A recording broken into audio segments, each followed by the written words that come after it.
Hey everyone, it's Tony Moore here at Universal City Walk for Day of Days 2018, and I have the pleasure of sitting with Miss Deidre Hall. How are you today? I am having a great day, thank you. Good. Now, the whole talk has been about Hattie and how you have come back to play her, but what I would like to know is your sister, your twin sister, played her as well. Did she have any notes for you or any thoughts on how you portrayed Hattie? No, Deidre Hall Gengler, my twin sister, originated Hattie many years ago and was hilarious at it. And then Hattie went away for a while, and then they wrote her back in, and my sister wasn't available, and they said, well, let's just play her, looking a lot like Marlena, and she's kind of rounded off the rough edges a little bit. Yeah. So, playing Marlena for so long means playing Hattie is a real joy. So it's been great. And we definitely enjoy seeing you as Hattie, and especially the scenes with you and Judy Evans as Bonnie. Right. Those are some very classic scenes. Like, I feel like it's a girls' night that I would like to be a part of. Yeah, Judy's a dream to play with, and it's just, we used to rehearse those scenes barely and just say whatever happens, and we're both performers that like to just go for it. Right. So it was water gets spilled, hair gets pulled, what the hell, it's fine. Now, I remember when I started watching Days, one of the first scenes that I was introduced to Marlena was when she was locked in a cage by Stefano in Paris, I believe. Was there a moment for you that you realized, like, your love for the character of Marlena? There was a moment where I thought, this is ridiculous. I mean, we do far-fetched things in daytime, but that was just so implausible and ridiculous. So I was mighty glad to see that storyline come and go. I just was not a fan. And several people said, is there a bathroom in there somewhere? I think that's always a question. Can you see a bathroom in here somewhere? I mean, it was absurd storyline, so it was...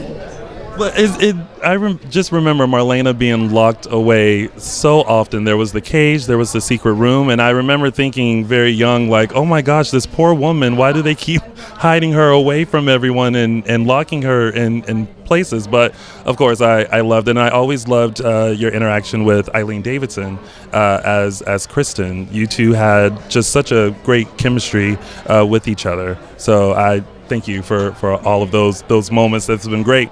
Now, the recent storyline with Hattie playing Marlena, and we got to see Drake kind of and you turn the tables, where we often see Marlena going to John and caring for him in a certain situation, but we saw the vulnerability of Drake this time caring for Marlena. How were those scenes now that the tables had turned?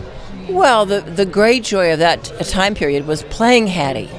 And she was, as you know from watching the show, she was helping them out. Yes. She was pretending to be Marlena. It took everything she had, and she wanted them beholden to her. Yeah. And that one of my favorite scenes is the fight scene with Drake.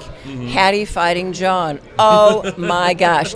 And I thought as the audience, we're so unaccustomed to seeing Marlena ever be abrupt with him or rude to him or insistent or just, and I thought, oh, this is great. This is great because it's brand new territory, and Hattie has every mean bone in her body. She can call upon any of those moments that she wants to pull something up. And she just hates John. Yeah. And she only wants Roman. And what Marlena sees in him is, so it was great fun. And I think it was fun for Drake too, because we were both getting to play a different side of ourselves. Exactly. Do you have a favorite line from Hattie during that storyline? Mine was when Belle, Martha Madison, comes in with the bouquet of flowers, and Hattie says, "Oh, are those the I almost killed my mom bouquet?" I almost killed my mom bouquet. Yes, yeah. That was, our writers are so good with that dialogue. They just favorite lines. I don't even know. There were probably There's a lot so of them. Many. Yeah, so many. So many. Hattie gets all the good lines. So many one-zingers that she has, and she's so lovable, and you just fall in love with Hattie. Do you? Okay, good. I do. Yeah. And especially Dancing Hattie was my favorite. Now, you know, I've talked to how many 200 people this morning. A third of them said, "Oh, Hattie's dance," and just so much fun. And in fact, for that scene, they had brought in a choreographer. Mm-hmm. And I said, "I don't understand why you want a choreographer. Hattie can't dance." "Well, we're gonna teach you some how not to dance moves." I said, "Oh, trust me, save your money."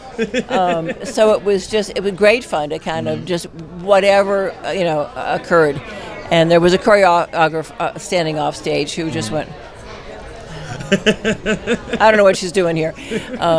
But Hattie does stuff that we all want to do. Exactly. She's uninhibited. She's unafraid. She's unapologetic, and she's rude.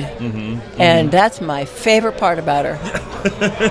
It's my favorite part about her too. She's a very blunt woman, and she knows what she wants, and she wants it exactly like she wants it. So that's a woman that I could have a drink with. She wants something from Burger Barn. Exactly. Shut up. With onions, by the way.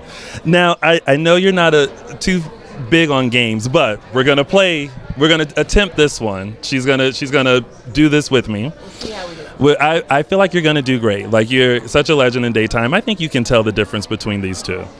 So we're gonna play a game called Headline or Daytime. I'm gonna read something, and you have to determine whether it's an actual headline or if it's something that happened in daytime. All right? So the first one: Bat child escapes, 2 feet tall and very dangerous. That's the headline. It's not daytime. It's too silly. So headline. Headline. Yep, that's it. It's actually a headline from Weekly World News.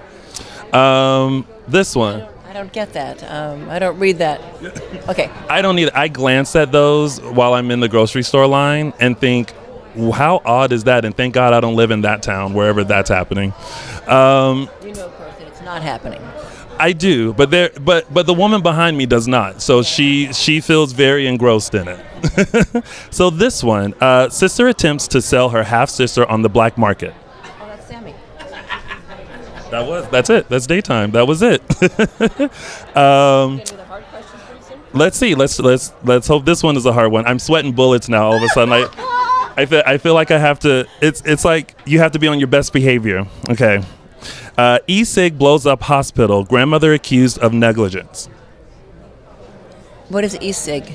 It's one of those electronic cigarettes that the kids are using these days. Say it again. E-cig blows up hospital. Grandmother blamed? Grandmother accused of negligence. No. Yep, it's a headline. So, yep, from News of the World newspaper. Where did it happen? I don't know. Sometimes you just look at them and go, okay, and you just write it down and you keep it moving. All right, one more. Woman acts on revenge by burying her nemesis alive with a 2-way radio and just enough water to survive for a few days. It's what's her name? She comes and goes on the show. Vivian. Yep. Yeah. Okay. Yep. Can I just say, speaking of Vivian, my all-time favorite scene is with you, Lauren Koslow, and Louise Sorrell, and kind of how she.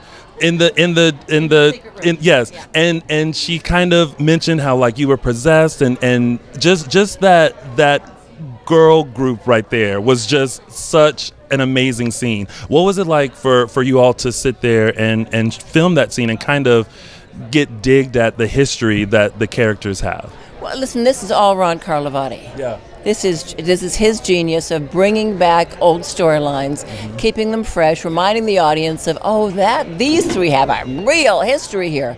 So it makes everything that we do a little more impactful. Yeah. Bring up the history, I don't know. Well, I think what people tend to forget is that Lauren Koslow and I play characters who are very old friends.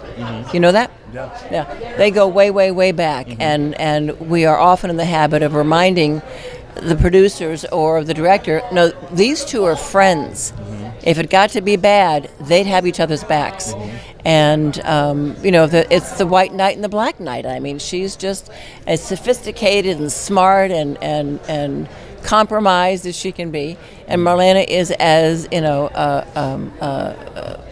don't have the words for her. She is as well intended and has bone deep integrity, and can't imagine anything not being done with honor and discipline, and yet she loves Kate. Yeah. So there it is. She does. Oh my God. Thank you so much for sitting and chatting with me. I appreciate it. And for those of you who are watching, I know you're probably eyeing this free Hattie badge, but that was made by a fan. But keep on the lookout. You never know when it might be on sale somewhere. Isn't that fun? Yeah, I love it.